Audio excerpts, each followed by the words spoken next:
we are working tirelessly on the core value enhancement of the students. We are trying to make it a happy school for everyone, be it students, be it teachers, be it every staff member. And our students are carrying the legacy with which the founder father had taken up the whole initiative.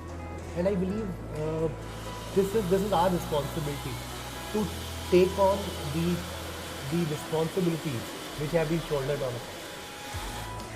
What we have done till primary, we have kept one day a week as a bagless day. Experiential learning based, activity oriented. Kids do come up. They come up with all the learning outcomes are very well planned by the teachers, implemented through activities, and the kids are happy that way. That today we are going to the school without a bag. In the upcoming year with the timetable, what I am planning is to give them one complete week of bagless day.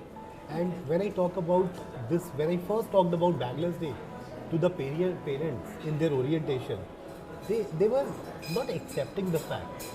But once we gradually did it, implemented it, the idea was very welcome, and parents, they came up to us. They were like, sir, it's a brilliant idea.